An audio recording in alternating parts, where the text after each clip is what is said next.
Shalom, selamat pagi Bapak Ibu Saudara sekalian. Apa kabar? Luar biasa. Haleluya, puji nama Tuhan. Semua yang bersorak bersuka cita pagi hari ini. Haleluya, mari kita bersorak. Haleluya.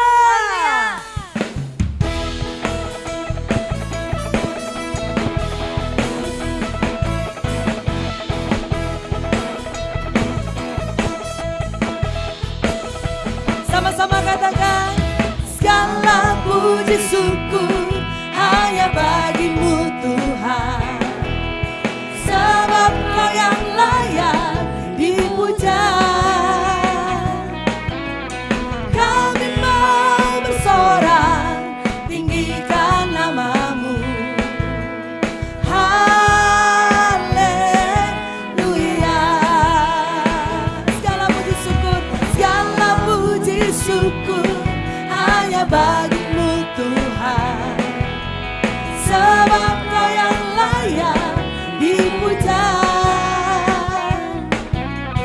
Kami mau bersorak, tinggikan namamu. Haleluya. Mari sama-sama bersorak. Soraklah, haleluya. Soraklah, haleluya.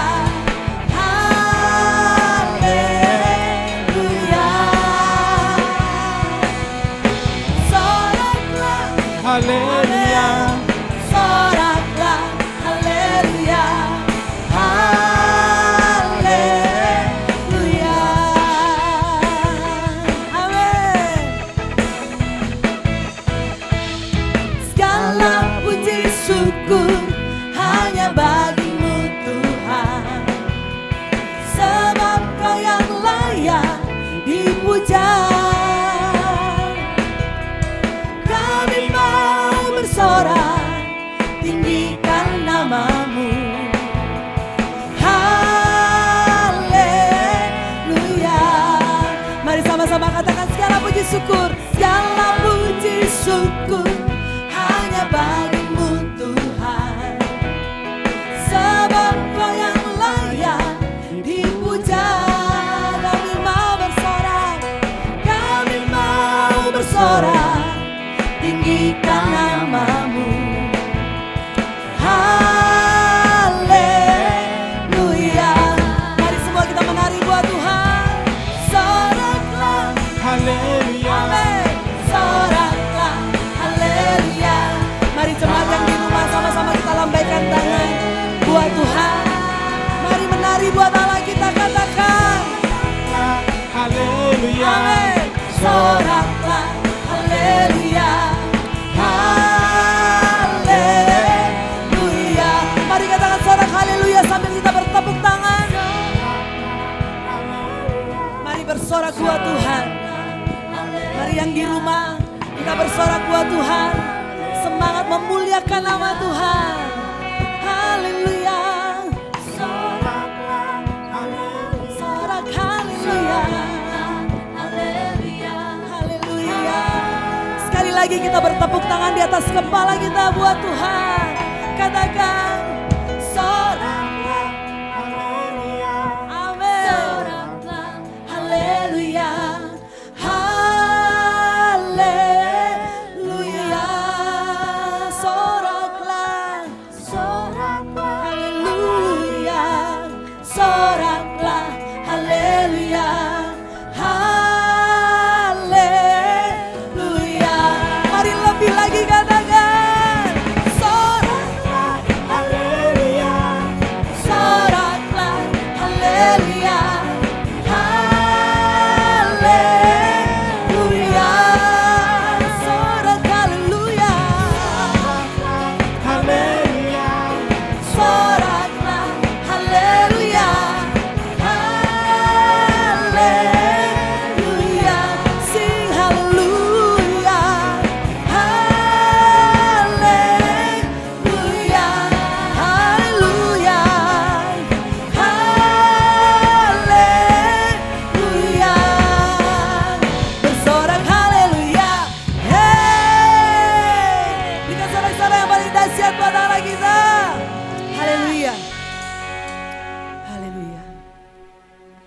saat ini semua karena kebaikan-Mu Tuhan.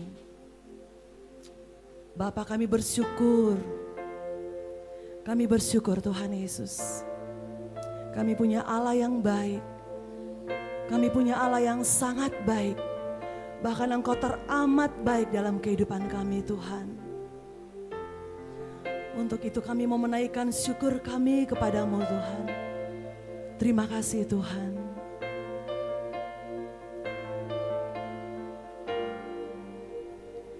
Oh,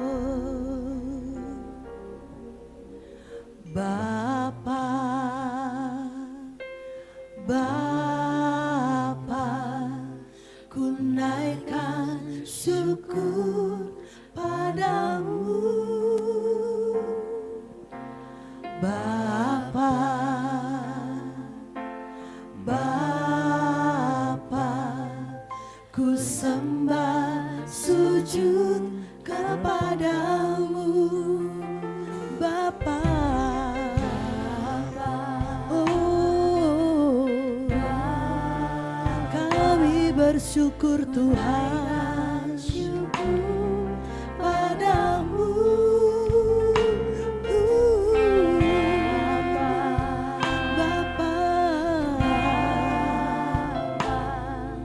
Ku sembah sujud kepadamu. Mari sama-sama angkat tangan, katakan besar dan kudus nama-Mu Bapa. Ku selalu puji nama-Mu.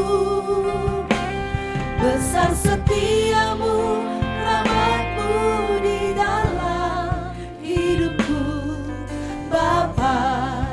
Ku mengasihi-Mu. Haleluya. Mari panggil Dia, katakan Bapa, Bapa, ku naikkan syukur padamu.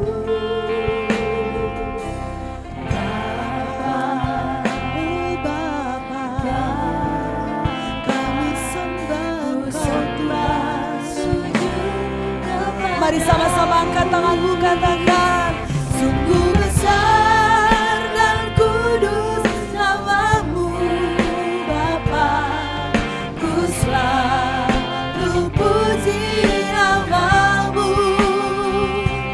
Besar setiamu, rahmat-Mu di dalam hidupku Bapa. Ku mengasihi-Mu. Mari sembah Dia.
Kami punya Allah yang baik.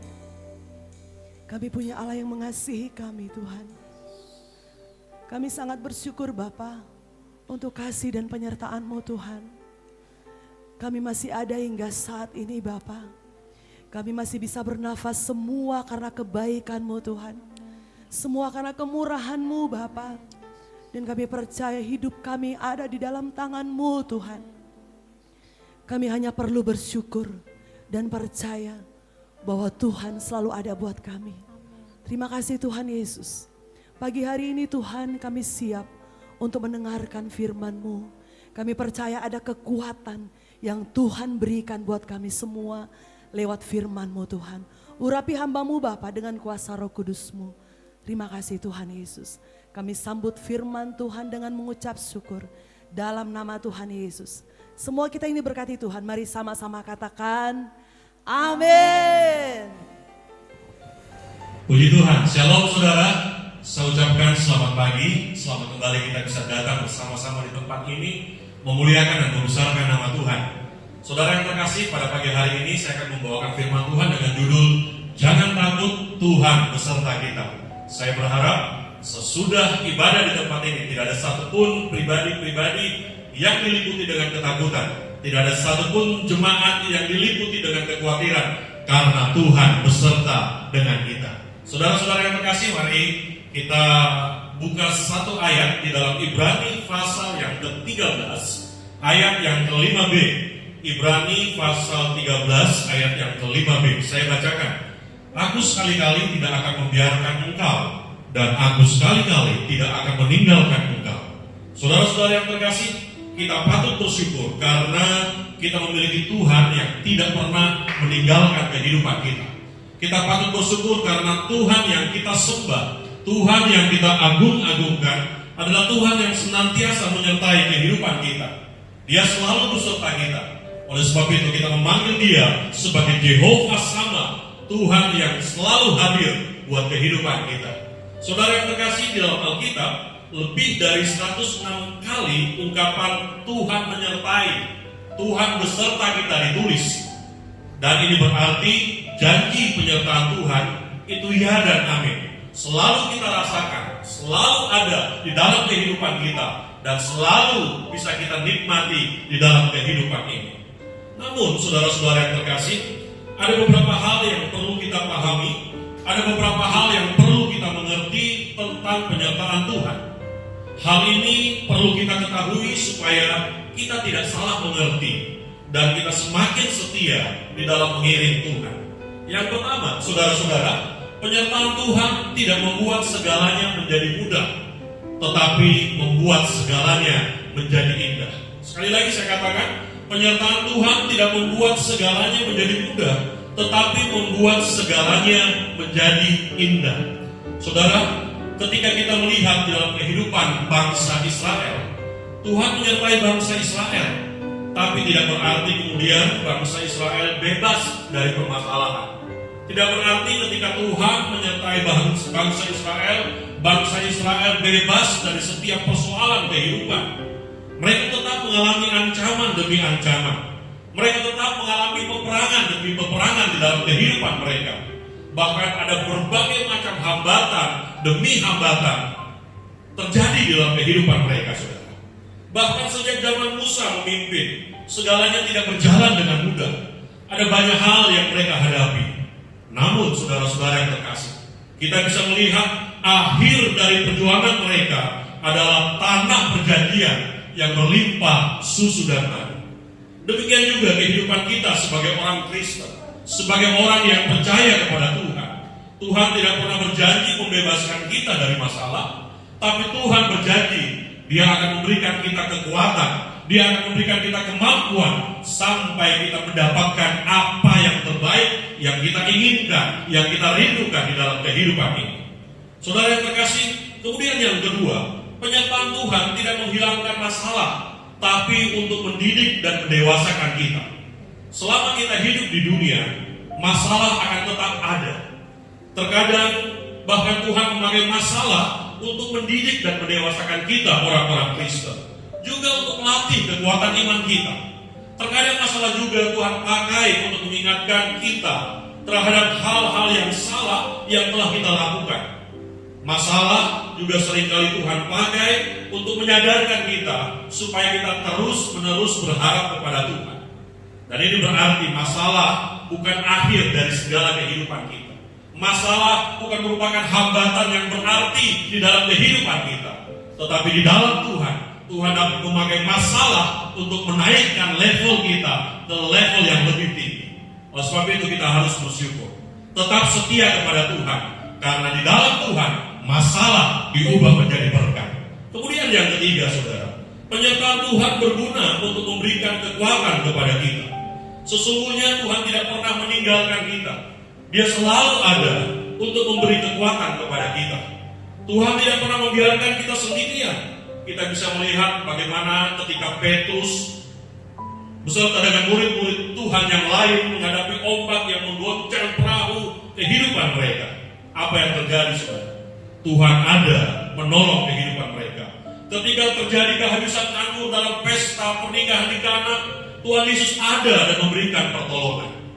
Oleh sebab itu, saudara-saudara yang terkasih, kita tidak perlu takut. Tuhan pasti memberikan kita kemampuan untuk mengatasi setiap masalah, setiap persoalan di dalam kehidupan kita. Dalam segala perkara, Tuhan berjanji menyertai kita dan memberi kita kekuatan untuk tampil sebagai seorang pemenang, bahkan lebih daripada pemenang. Oleh sebab itu, saudara-saudara yang terkasih, ketika masalah datang, ketika persoalan datang dalam kehidupan kita, jangan panik. Terus mendekatlah kepada Tuhan, karena kita yakin bersama dengan Tuhan kita akan sanggup melakukan segala perkara. Saudara yang terkasih, lalu apa yang harus kita lakukan ketika terjadi persoalan dan masalah di dalam kehidupan kita? Sebagai orang Kristen, apa yang harus kita perbuat? Apa yang harus kita kerjakan ketika masalah itu datang silih berganti dalam kehidupan kita? Tentunya kita sebagai orang Kristen tidak percaya dengan yang namanya dukun. Kita tidak percaya dengan yang namanya paranormal. Kita tidak percaya dengan orang pintar dan lain sebagainya. Ketika masalah persoalan itu datang, kita harus setia dan terus mendekat kepada Tuhan. Saudara-saudara yang terkasih, inilah yang diinginkan Tuhan. Jangan takut dan gelisah. Sekali lagi saya katakan, jangan takut dan gelisah. Kalau kita mau jujur, saudara-saudara yang terkasih, mendengar berita-berita yang menggemparkan, maka akan membuat kehidupan kita menjadi khawatir dan tawar hati.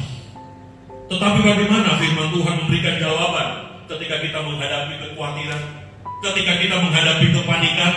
Tuhan Yesus berkata, karena Alkitab berkata di dalam Ayub pasal 3 ayat yang ke-25, karena yang kutakutkan itulah yang menimpa aku, dan yang kucemaskan itulah yang mendatangi aku. Saudara-saudara yang terkasih, ada kekuatan dari ketakutan dan kekhawatiran. Oleh sebab itu kita tidak perlu panik, kita tidak perlu khawatir, kita tidak perlu takut, karena justru apa yang kutakutkan itulah yang menimpa kita. Saudara yang terkasih dalam Tuhan, apapun yang terjadi, kita belajar untuk tidak takut, kita belajar untuk tidak khawatir, kita belajar untuk tidak panik, karena Tuhan Yesus selalu beserta dengan kita. Kemudian yang kedua, yaitu imani janji Tuhan. Saudara-saudara, ketika masalah datang, ketika persoalan datang silih berganti dalam kehidupan kita, hal yang harus kita lakukan yang kedua, setelah kita tidak perlu takut dan gelisah, tidak perlu khawatir, kita harus mengimani janji Tuhan di dalam kehidupan kita. Bagaimana supaya kita tidak takut? Imani janji Tuhan. Mengapa Alkitab disebut sebagai kitab perjanjian lama dan kitab perjanjian baru? Karena memang Alkitab berisi perjanjian-perjanjian Tuhan kepada umatnya. Ada begitu banyak janji-janji Tuhan yang tercatat di dalam Alkitab. Seorang ahli menghitung ada 1260 janji Tuhan dicatat di sana. Di dalam Mazmur pasal 91, ini adalah salah satu janji Tuhan yang indah, yang berisi perlindungan Tuhan kepada kita, saudara. Salah satu janjinya kita bisa baca di ayat yang ke-5 sampai ayat yang ke-7, dan ayat yang ke-10, saudara. Saya bacakan.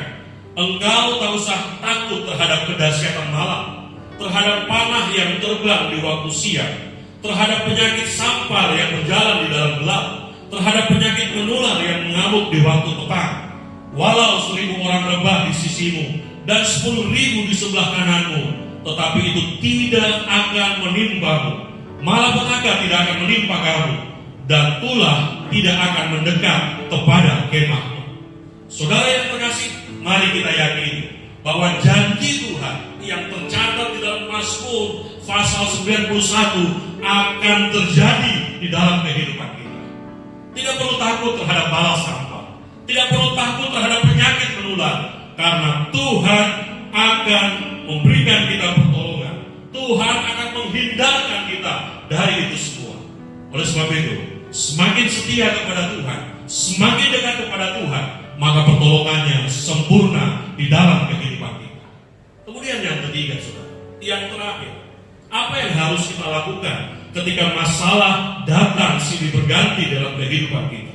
Yang ketiga, bertobat dan lakukan firman Tuhan di dalam kehidupan kita. Mari kita buka satu ayat yang terdapat di dalam Mazmur 107 ayat 17 sampai ayat yang ke-20. Mazmur 107 ayat 17 sampai ayat yang ke-20. Saya bacakan. Ada orang-orang menjadi sakit oleh sebab kelakuan mereka yang berdosa, dan disiksa oleh sebab kesalahan-kesalahan mereka. Maka berseru-serulah mereka kepada Tuhan dalam kesesakan mereka, dan diselamatkannya mereka dari kecemasan mereka.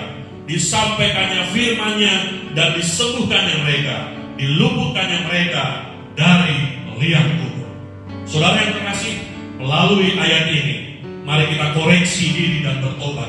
Berseru kepada Tuhan, panggil namanya. Kalau selama ini mungkin kita kurang setia kepada Tuhan, mungkin kalau saat-saat ini kita datang kepada Tuhan tidak dengan kesetiaan yang timbul dari dalam hati kita. Mungkin saat-saat ini kita datang kepada Tuhan hanya kalau sempat, kalau ingin. Ubah itu sekarang, saudara. Selama masih diberikan kesempatan, mari kita koreksi kehidupan kita. Lakukan yang baik seturut dengan kehendak Tuhan, maka berkat pemeliharaan Tuhan akan terjadi secara sempurna di dalam kehidupan kita. Yakinlah bahwa janji Tuhan itu pasti, ya dan amin.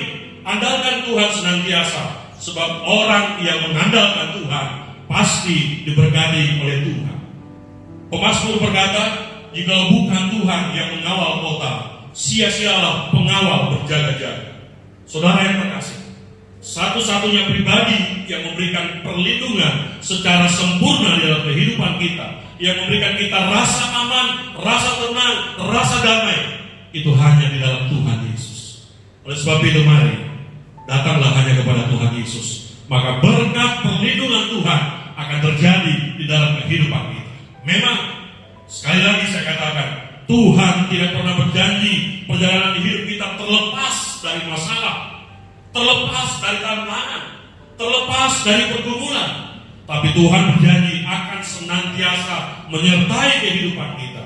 Dia berjanji akan senantiasa menopang kehidupan kita, menguatkan kehidupan kita, memberi pertolongan kepada kita. Oleh sebab itu, teruslah setia kepada Tuhan, teruslah beriman kepada Tuhan. Pertolongan Tuhan datang tepat pada waktunya, dan segala sesuatu indah pada waktunya. Amin.